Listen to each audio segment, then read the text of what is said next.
With attention so focused on events in Iraq, it's easy to forget there's still a war in Afghanistan. Hardcore Taliban and Al-Qaeda are fighting US and Afghan forces.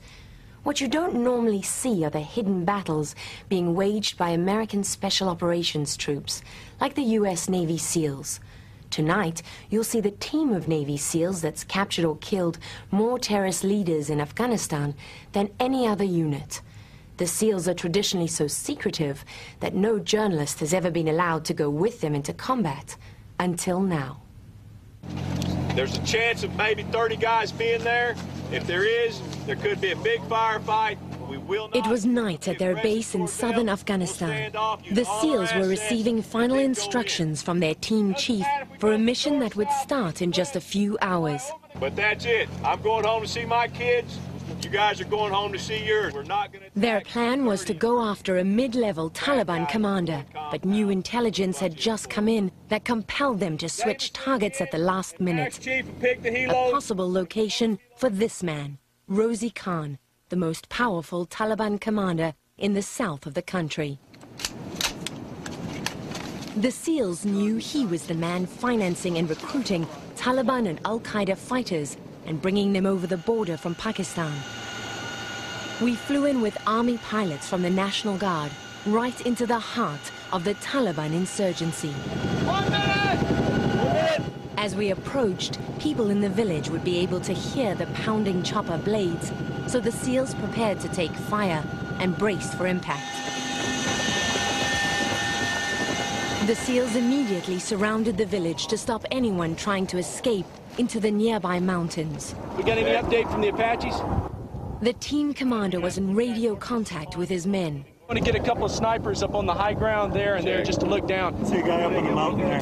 What's that? I see a guy 12 o'clock from me, just up the hill, about 100 meters up the hill. He's walking up the hill. They'd spotted a lone man heading away from the village, but no one knew then if he was the person they were after. The Apaches dropped flares to mark the man's position.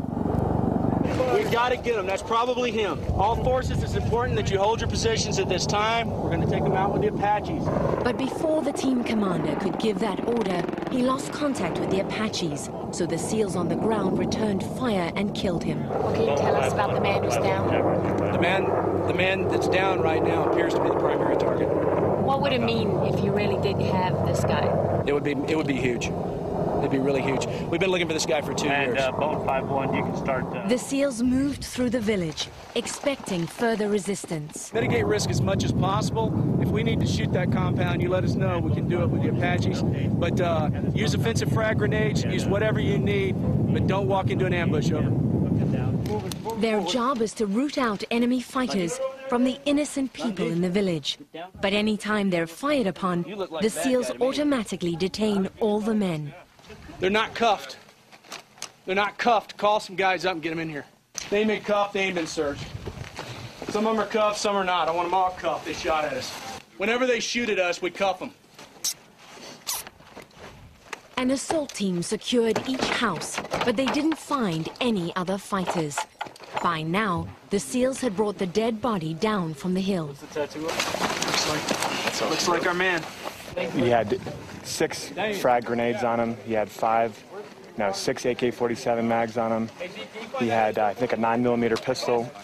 He had 10,000 US dollars. And then he's got a stack about half an inch thick of Pakistani rupees. And that is an extreme amount of money in this type of environment. In an isolated little village in the middle of nowhere like this. Have you been able to identify him? Yes, we've identified him. We found letters on his person that were addressed to the exact individual that we were targeting. We feel 99% that this has to be him. Rosie Khan had become a legendary outlaw in southern Afghanistan, where American forces had been hunting him for more than 2 years, but he'd always managed to escape. The SEALs said the death of Rosie Khan would cripple enemy operations in this part of the country. When you come to take down a target like this, do you ever wonder if you're going to find someone else like Osama bin Laden? Oh, that'd be sweet. Yeah, you always think about that. You think you're going to get lucky. You come in, you bust in, there's UBL hanging out, and You catch him. All the locals asked to identify Rosie Khan denied knowing him, which seemed unlikely in such a tiny village. Each detainee was fingerprinted and their DNA added to a portable database that's used all over the world. It contains profiles of potential terrorists, like this man who gave the SEALs false information. When they ran his fingerprints, he turned up on the database as someone else. So while the other men were cut free and released, the SEALs took him back to base for further questioning.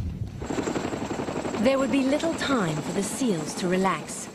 Back at their tented compound, they had to prepare for the next mission.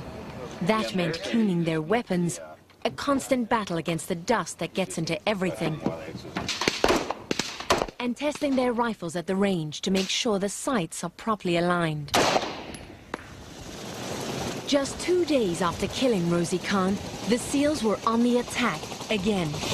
They'd heard Rosie Khan's lieutenants were meeting in this remote village. They potentially may be in this compound, so they're probably trying to regroup themselves and get some leadership established.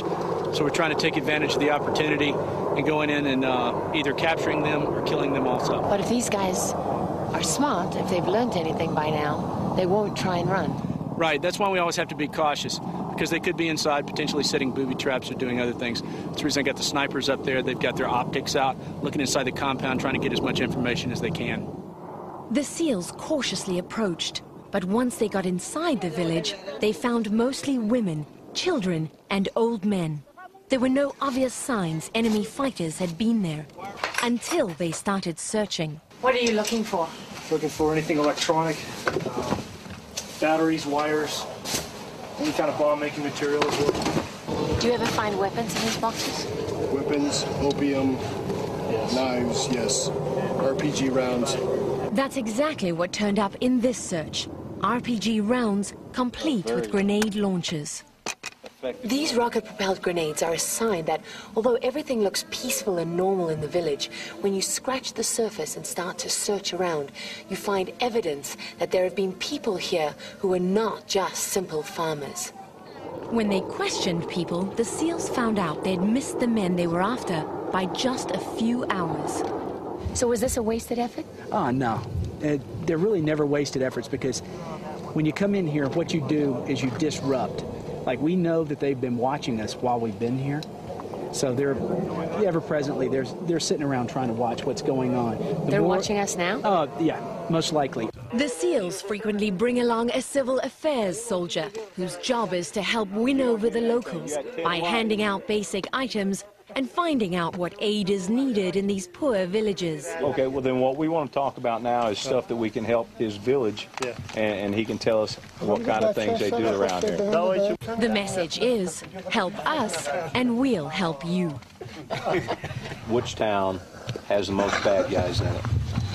The SEALs' role in targeting terrorists is a specialized part of the broader military effort here to help stabilize Afghanistan. How many missions is this for you now? 58 in 5 months. But if you had to think about one thing that was important for people to know. I would want them to know that this place is still dangerous. You know, you don't see it on the news all the time. Iraq's a very dangerous place, but there's a lot of fighting still being done here in Afghanistan.